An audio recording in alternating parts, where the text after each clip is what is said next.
नमस्कार दिल्ली वासियों, नमस्कार देशवासियों। आज की तारीख में दिल्ली में जो अपराध का एक अपराधीकरण बढ़ता जा रहा है, इसकी वजह क्या है? क्या प्रशासन इसको काबू में करने में सक्षम नहीं रहा? क्यों ऐसा हो रहा है? सुंदर नगरी की एक लड़की जिसका नाम कोमल, लोगों का कहना है कि कुछ मुस्लिम समाज के लोग उसको आने जाने पर सर्च किया करते थे। ऑलरेडी वो शादीशुदा थे, 2 बच्चों के बाप, मुस्लिम समाज के लोग। ये मैं आपको सुंदर नगरी क्षेत्र की घटना बताने जा रहा हूं। उस लड़की के साथ बदतमीजी, बदसलूकी, उसको रास्ते में चलते हुए उत्पीड़ना देना। कहां है प्रशासन? अभी विधानसभा इलेक्शन गया, लोकसभा इलेक्शन गया, पॉलिटिशियनों ने बड़े बड़े वादे किए कि हम ये करेंगे, हम वो करेंगे, लेकिन दिल्ली पुलिस क्यों चुप्पी लगाई बैठी है? अरे उत्तर प्रदेश के अंदर देखिए ना, योगी जी ने क्या किया। एक तरफा तो हम कहते हैं कि भाई ये गलत है, कानून के अधीन नहीं है बुलडोजर चलवाना, लेकिन एक दहशत भी है। क्या दिल्ली में ऐसा हो पाएगा? क्या दिल्ली से अपराध का नामो निशान मिट जाएगा या फिर ऐसे ही चलता रहेगा? कोई सेफ नहीं दिल्ली में। ये अब की बात नहीं है। जब दिल्ली में केजरीवाल सरकार थी तब भी ऐसे ही हुआ करता था, और अब भारतीय जनता पार्टी की सरकार है पिछले 2-2.5 महीने से।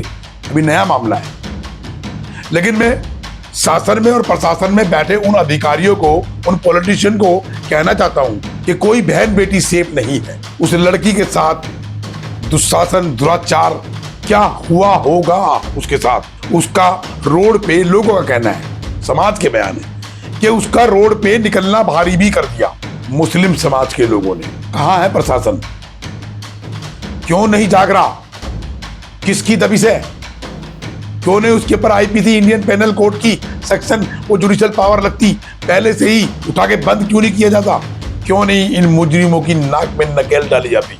कैसे किलकारी मार मार के रो रही है उस परिवार की महिलाएं जो कल तक उनके साथ थी, परसों तक उनके साथ थी, और आज दुनिया में नहीं है। क्या उन्होंने पैदा करने से लेकर उन्हें बड़े होने तक पाला परोसा नहीं था? सिर्फ न्याय ना मिलना और रोने के सिवा उस परिवार को, जो परिवार इसका शिकार हुआ। बेटी तो हुई लेकिन परिवार भी शिकार हुआ, और वो दरिंदे आज भी बाज नहीं आ रहे। और ऐसे पता नहीं कितने दरिंदे हैं। अगर उनकी नाक में नकेल नहीं कसी शासन में बैठे उन पॉलिटिशियनों ने, प्रशासन में बैठे वो अधिकारी जो न्यायपालिका में बैठे हैं, जो बेल्ट की नौकरी करते हैं, जो मेडिकल की नौकरी करते हैं, उनको बख्शना नहीं चाहिए। तीनों समीकरण का नाम मैंने इसलिए लिया, पहले बेल्ट की नौकरी यानी पुलिस, दूसरा मेडिकल, तीसरा न्यायपालिका। क्यों नहीं इनके पर शिकंजा कसा जा रहा? क्यों किसी की बेटी की इज्जत लूट के सुंदर नगरी से उसे कैसे कैसे ले जाया गया, क्या किया था उसके साथ, क्यों गायब करी गई वो, और उसकी लाश मिली कंझावला में। उसकी जो लाश है वो मिली है कंझावला नाले में, और जली हुई उसकी लाश आप देखोगे, हम उसमें डालेंगे। और सारी जितनी भी मेरी बहनें ये सुन रही हो, जितनी भी ज़्यादा से ज़्यादा बहनों के लिए, हिंदू बहनों के लिए, पूरे देश के हिंदुओं के लिए एक मैसेज है, आप लोग समझ जाओ, सुधर जाओ। जहाँ इनकी आबादी सुंदर नगरी में आप लोगों को पता होनी चाहिए बहुत ज़्यादा है। वहाँ पे क्या स्थिति है? पुलिस प्रशासन सिर्फ हमें टारगेट कर रहा था कि वहाँ पे ना हम रहें, ना परिवार से बात करें, ना परिवार हमें कुछ बताए, कि सीधा सीधा वहाँ खत्म हो जाए, कुछ पता ही ना चले। तो मेरा आप लोगों से निवेदन है, ये मैसेज पूरे देश में पहुँचना चाहिए। क्या स्थिति, पुलिस वालों ने उनकी मदद करने की बजाय उनको उसकी बॉडी को जलाना जरूरी समझा। आपने रास्ते में भी एक वीडियो डालूंगा, उस वीडियो में देखना कि पुलिस प्रशासन ने कितना, पुलिस प्रशासन को ये खौफ था कि कहीं हम लोग कोई प्रदर्शन ना करें। और देखो, डिकम्पोज होने के बाद, जलने के बाद बहन के साथ अब देखो कोई भी नहीं है यहाँ। कंझावला नाले में बड़ी अभद्रता से उसकी हत्या की गई, बॉडी को खराब करके। आगे लोगों से इंस्पेक्शन मीडिया ग्रुप ने जब पूछताछ की, लोगों ने शमशान भूमि में बताया कि बड़ी घिनौनी हरकत है। मैं किसी की सामाजिक तौर से या जातिवाद पे नहीं बोल रहा, हम सब भाई हैं। ऐसा नहीं है कि मुस्लिम लोग सारे बुरे हैं, लेकिन ये मुस्लिम लोग कर क्यों रहे ऐसा? क्यों किया ऐसा? किसी हिंदू की बेटी के साथ ऐसा क्यों किया? नहीं करना चाहिए था। उस परिवार की कंडीशन देखिए, क्या हालात है, कैसे रो रहे हैं बिलख बिलख कर अपनी बच्ची को खोकर।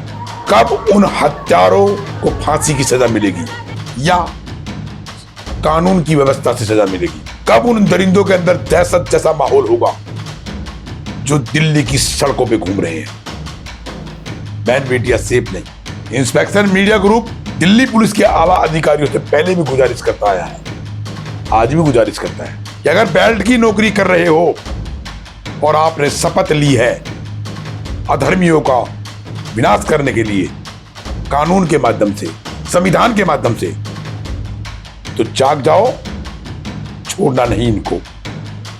अपराधी चाहे वो किसी भी तरीके का है, उन्हें छोड़ना नहीं चाहिए। ये इंस्पेक्शन मीडिया ग्रुप का कहना है। बहनों को, बेटियों को, बहुओं को, माओ को कब तक घर में रखेंगे, कब तक ताले में रखेंगे? नारी शक्ति जिंदाबाद, जिंदाबाद, जिंदाबाद। नारी शक्ति जिंदाबाद, जिंदाबाद, जिंदाबाद। अरे कोमल के हत्यारों को फांसी दो, फांसी दो। अरे कोमल के हत्यारों को फांसी दो, फांसी दो। अरे बेटी के हत्यारों को फांसी दो, फांसी दो। बेटी के हत्यारों को फांसी दो, फांसी दो। क्यों? लड़की पैदा होना एक शिकंजा हो गया, एक गुलामी हो गई। और अगर लड़की बाहर निकलती है तो ये हादसे होते हैं, ये क्राइम होता है। मैं अपनी बात यहीं समाप्त करता हूं कि पॉलिटिशियनों, बोर्ड के माध्यम से जनता के चुने हुए व्यक्ति विशेषों, जनप्रतिनिधि, चुन के आने वाले वो पॉलिटिशियन, वो नेताओं, और वो नीचे प्रशासन में बैठे बेल्ट की नौकरी करने वाले पुलिसकर्मी, जाग जाओ और इस क्राइम को जैसे योगी जी ने उत्तर प्रदेश से खत्म कर दिया, दिल्ली में भी ऐसे ही सपावड़ा कर दो। सेफ रहे बहन बेटी।